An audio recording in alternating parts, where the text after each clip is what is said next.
Saif is safe. ఆయన health condition stable గా ఉందని ప్రకటించారు లీలావతి డాక్టర్లు. అయితే అటాక్ పైనే అనేక అనుమానాలు వ్యక్తమవుతున్నాయి. దుండగుడు చోరీ కోసం వచ్చి దాడి చేశాడా, లేదంటే కుట్ర కోణం ఏమైనా ఉందా? ఇటీవల బాబా సిద్దికీ హత్య, సల్మాన్ ఖాన్ కు బెదిరింపులు సంచలనం రేపాయి. సైఫ్ అలీ ఖాన్ పై అటాక్ వెనుక కూడా అలాంటి లింకులు ఏమైనా ఉన్నాయా? అనుమానితుడి ఫోటోను రిలీజ్ చేసిన పోలీసులు అన్ని కోణాల్లో ఎంక్వైరీ చేపట్టారు. మరోవైపు బాంద్రా అటాక్ పాలిటిక్స్ లో ప్రకంపనలు రేపుతోంది. ఆర్థిక రాజధాని ముంబైలో మరో అరాచకం.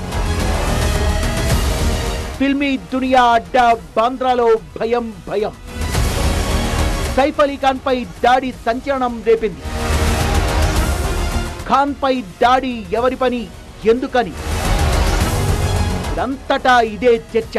బాంద్రా ముంబైలో హై సెక్యూరిటీ జోన్. ఇక్కడే 16 అంతస్తుల సద్గురు శరణ్ అపార్ట్మెంట్ లో ఉంటారు సైఫ్ అలీ ఖాన్, కరీనా కుటుంబం.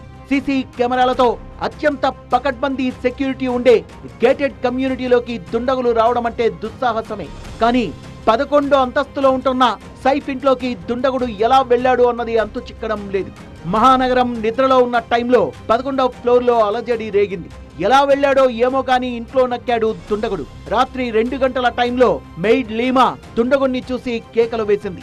అలర్ట్ అయిన సైఫ్ తన గదిలోంచి బయటకొచ్చాడు. ఇద్దరి మధ్య పెనుగులాట చోటు చేసుకుంది. 2:30కు దుండగుడు సైఫ్ పై కత్తితో దాడి చేశాడు. 3 గంటలకు సైఫ్ ఇంట్లోంచి పోలీసులకు సమాచారం వెళ్ళింది. 3:20కి పోలీసులు స్పాట్ కు చేరుకున్నారు. 3:30కు సైఫ్ ను లీలావతి హాస్పిటల్ కు తరలించారు. దుండగుడి దాడిలో మెయిడ్ లీమా కూడా గాయాలయ్యాయి. సైఫ్ కుమారుడు ఇబ్రహీం ఇద్దరిని హాస్పిటల్ కు తీసుకెళ్లాడు. దాడి జరిగిన టైంలో కరీనా, పిల్లలు ఇంట్లోనే ఉన్నారు. సైఫ్ అలీ ఖాన్ పై దాడితో ముంబై ఉలిక్కి పడింది. గతేడాది సల్మాన్ ఖాన్ సన్నిహితుడు బాబా సిద్దికీ హత్య, ఆ తర్వాత సల్మాన్ ఖాన్ కు వరుస బెదిరింపులు, ఇప్పుడు సైఫ్ పై అటాక్. అసలు హై సెక్యూరిటీ జోన్ లో ఉన్న ఇంట్లో సైఫ్ అలీ ఖాన్ పై దాడి చేసింది ఎవరు? నిజంగానే చోరీ కోసం సైఫ్ ఇంట్లోకి దొంగ చొరబడ్డాడా, లేక హత్యకు కుట్ర పన్నారా అనే అనుమానాలు వ్యక్తమవుతున్నాయి. సీసీటీవీ ఫుటేజీ చెక్ చేస్తే మెయిన్ గేట్ లోంచి సైఫ్ ఇంట్లోకి దుండగులు వచ్చిన ఆనవాళ్లే కనిపించలేదు. ఫైర్ ఎగ్జిట్ నుంచి ఎంట్రీ ఇచ్చి ఉంటాడనే సందేహాలు వచ్చాయి. పక్కింటి సీసీటీవీ ఫుటేజ్ ని చెక్ చేస్తే కొన్ని కీలక ఆనవాళ్లు లభించాయి. దాడికి పాల్పడ్డ వ్యక్తి ఇతనే ఉంటాడనే కోణంలో పోలీసులు దర్యాప్తు చేపట్టారు. సైఫ్ అలీ ఖాన్ ఎదురింట్లో ఉండే ఎంఐఎం నేత ఇది ముమ్మాటికి భద్రతా వైఫల్యమన్నారు. वो भी उस रात को ये घटना हो रही है जिस दिन सुबह से देश के प्रधानमंत्री नरेंद्र मोदी जी मुंबई में थे, सिक्योरिटी पूरी टाइट थी. उस रात को इस तरह से हमला होता है तो क्या सिक्योरिटी है यहाँ पर? सोचे खुदा ना खास्ता हो घर में घुसा, छोटे मासूम बच्चे सोए हुए थे एक रूम में, गोलियां चल रही है, वहां मार रहे. घर में बैठो, चाकू लेके आ रहे, चाकू से मार रहे. तो जाए कहां?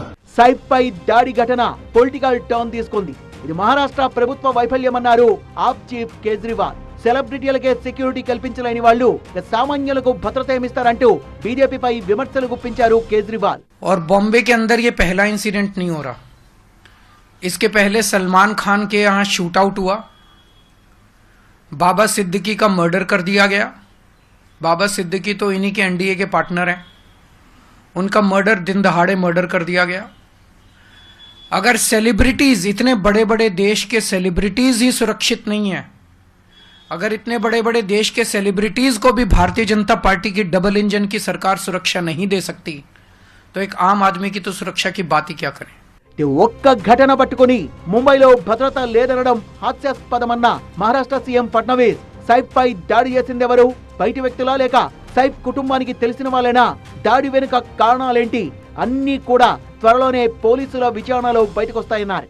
ये किस प्रकार का हमला है, इसके पीछे क्या है, किस प्रकार की मंशा से ये हुआ, ये सारी चीजें आपके सामने आ चुकी. याच्या पाठीमागे कशा प्रकारचा मोटिव्ह असू शकतो हे देखील आपल्याला त्यांनी सांगितलेलं आहे.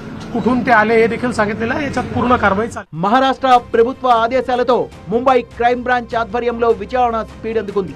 ఎన్కౌంటర్ స్పెషలిస్ట్ దయానాయక్ సైఫ్ ఇంటిని పరిశీలించారు. 10 స్పెషల్ టీమ్స్ ఈ కేసుపై వర్కౌట్ చేస్తున్నాయి. ఇప్పటికే అనుమానితుడి ఫోటోను రిలీజ్ చేశారు. సైఫ్ అలీ ఖాన్ పై దాడి ఘటన దేశవ్యాప్తంగా సంచలనం రేపుతోంది. సినీ పరిశ్రమ సహా అందరూ ముక్త కంఠంతో దాడిని ఖండించారు. సైఫ్ త్వరగా కోలుకోవాలని ట్వీట్ చేశారు మెగాస్టార్ చిరంజీవి ఎన్టీఆర్. దేవరతో తెలుగు ప్రేక్షకులకు దగ్గరైన సైఫ్ త్వరలోనే కోలుకోవాలని ఏపీ, తెలంగాణలో అభిమానులు కోరుకుంటున్నారు.